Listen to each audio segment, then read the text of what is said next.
Hello, everybody, and welcome to another stream of the Fires of Merlin. This is part of the Lost Years of Merlin series, and this is book 3. So we've actually read the other two in the past, and I have all of them uploaded to a YouTube channel, and the link is down, and it says Hannah Reads Books YouTube, and you just click that, and you can go and catch up on all of the past chapters if you wanted to listen more. So this is chapter 11 called The Pact. In the last chapter, Merlin almost got killed by some dwarves because he entered their realm and he interrupted their deer hunt. And they were mad, and Arnaldo was like, no, don't kill him. We need him to help slay this dragon. But it turns out that Arnaldo knows the dragon is coming back today because she made a pact with the dragon, and the dragon really wants Merlin. So we'll see how that plays out in chapter 11, The Pact. Before I could begin to move, Arnaldo waved her hand. A flash of scarlet seared my mind. I flew backward from the impact, landing with a thud on the charred turf. For an instant, I felt my heart had been ripped away and my lungs crushed completely. The pain in my chest. The shadowy sky, tinged with scarlet, careened above me. Haltingly, I took a breath of smoky air. My throat stung. I forced myself to sit up. There, the swirling face of the Enchantress, smirking confidently. So dizzy. Not far away, my unsheathed sword lay on the ground. Much farther away, my staff. I could barely keep the images distinct. Everything blurred together. Hadn't I felt this way before? Recently? I vaguely recalled, but when? I couldn't quite remember. My sword, I told myself. If I can just get it back, I can protect myself. Stretching out a trembling hand, I tried my hardest to halt the spinning, to concentrate my thoughts. Come to me, sword. Leap to me. Nothing happened. Although I could hear Arnaldo sniggering in the background, I did not let my thoughts veer from the sword. Leap to me, I say. Leap. Still nothing. Once again I tried. Gathering all my power, I poured every drop of it into the sword. Leap! Still nothing. Sorry to say, Merlin, you be a little lighter now. Grinning broadly, the Enchantress stepped over to the sword and snatched it. I be taking something that once be yours. My sword! I tried to rise, but fell back weakly. Give it back to me. Arnaldo's eyes flamed. No, it not be your sword, I mean. Bending toward me, she spoke in a chilling whisper. I be not taking your sword, but your powers. Suddenly, I remembered when I had felt this way before. With the Krelix. My stomach twisted in knots, my mind whirled. Gasping for breath, I forced myself to stand. Though I felt as wobbly as a newborn colt, I faced her. Arnaldo, you can't. I am your friend, aren't I? You said so yourself. How can you do this? Easily, she answered. A bit of negatus mysterium, all it takes. My legs buckled, and I fell back to the sooty ground. Why, though? I could help you. I'm the only one who can defeat Valdir. That's the prophecy of the dragon's eye. Bah! Scoffed the Enchantress. Such prophecies be worthless. What matters be my pact with Valdir himself. Her stubby fingers played with one of her earrings as she studied me darkly. You see, the dragon awoke from his spell of sleep because someone destroyed the most precious part of his waking life, the one thing he treasured over everything else. I shook my spinning head. What was that? I think you're pretending, Merlin. I think you already know. I don't, believe me. All right then, I shall humor you. Valdir awoke because someone most clever, found the secret hiding place of his eggs, his only offspring. Then that bloodthirsty someone killed his young ones, every last one of them. That be a most dangerous thing to do. Angrily, she slashed at the air with my sword. Since the dragon eggs be hidden near the land of the dwarves, Valdir blamed this deed on my people, the innocent, upright people of Arnaldo. So he flies down here, burns my lands, pounds the ground with his tail to make my tunnels collapse, roasts alive dozens of my huntsmen. Her slashing grew more violent. Ruin! Devastation! Until finally, yes, finally, I convinced him that the killer be not a dwarf after all.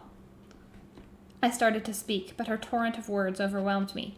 Arnalda, so clever, so wise, examined what be left of her eggs most carefully, and I found proof that the killer be not a dwarf, but a man, a poison-hearted man.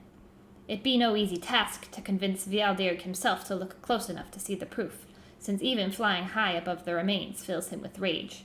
Uncontrollable rage. She jabbed at the air with a vengeance. Even so, I persisted, and finally succeeded. When Valdirg realized the killer be a man, he decided that his only old foe, or a descendant of Tuatha, that only his old foe Tuatha, or a descendant, if Tuatha no longer be alive, would be capable of doing such a terrible thing. My cheeks burned.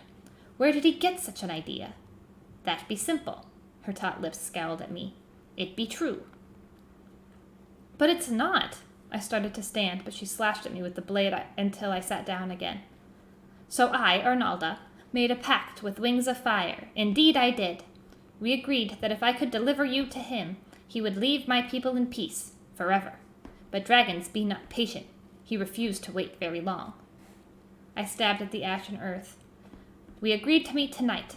If I did not yet have you as my prisoner, he promised me just 1 more week, 7 days, no more.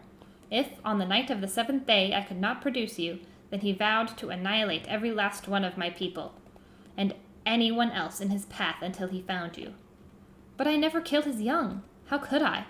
For months, I haven't done anything but work on my instrument. Bah! You know be slipping away quite easily, with no one ever knowing. It's not true. She looked at me skeptically, her eyes glowing like a dragon's flame. In many ways, it be a bold and visionary act. Rid this land of dragons. Destroy their despicable race altogether. She twisted the sword into the ground beside me. Yet you should be knowing that it bring harm to the dwarves, the people of Arnalda. I didn't do it, I tell you. Raising the weapon, she swung it over my head, barely missing me. It be in your blood to kill. Do you deny it? You relish the feeling of power, of strength. You know my words be true, Merlin. Look what Tuatha's only son, your father, Stangmar, did to the dwarves and the rest of Finkyra. He poisoned our lands. He murdered our children. How can you tell me that you, his own son, be any different? But I am. I pushed myself into a crouch, my second sight no longer spinning, focused on Arnalda's flashing eyes. I am the one who finally defeated him. Haven't you heard that? Ask Dagda himself if you doubt me. The Enchantress grunted. That means nothing. Only that you be still more ruthless than your father. She pricked the edge of my sword with her fingernail. Answer me truly. Do you deny that you would be glad to see Finkyra rid of dragons forever? No, I admitted. I can't deny that, but... Then how can I believe you not be the killer? She thrust the sword at my neck, holding the tip just a finger's width away. Her lips curled into a snarling grin. Now, however, you must understand. Whether or not you really did it be unimportant. Yes, irrelevant. Irrelevant? I slammed my fist on the charred soil, sending up a cloud of ash. It's my life you're talking about. And the life of my people, which be much more important. She nodded, clinking the conch shells dangling from her ears. What counts be that the dragon believes that you be the man who killed his young. Whether or not you really be him, that be meaningless. All he needs be a few bites of man-flesh to ease his appetite for revenge. She leaned closer, pressing her bulbous nose against mine. You be the man. In desperation, I started crawling toward my staff. Arnalda, though, moved too quickly. Waving her hand in the direction of the staff, she caused it to rise off the ground and twirl in the smoky air. The 2 dwarfs looking on gasped in amazement. Now, she snapped, do you doubt that I strip you of your powers? Do you think to use your wizard staff against me? Before I could answer, she spat out a strange incantation. With a sizzling flash of scarlet light, my staff completely disappeared. My chest ached with emptiness. My powers, gone. My staff, my precious staff, gone. Arnalda examined me severely. Undeserving as you be, I still be merciful. Oh yes, I be leaving you with your second sight, so that you will give the dragon the satisfaction of believing you can defend yourself, at least for a minute or 2. That way, after he slays you, he will be more likely to keep his bargain. For the same reason, I give this back to you." She hurled my sword high in the air, at the same time barking a command. It fell back toward me, before suddenly swerving in midair and sliding straight into the scabbard at my waist. "Be warned, though," she growled. "If you be thinking about trying that blade against me, I be using it to cut your legs as short as my huntsman over there."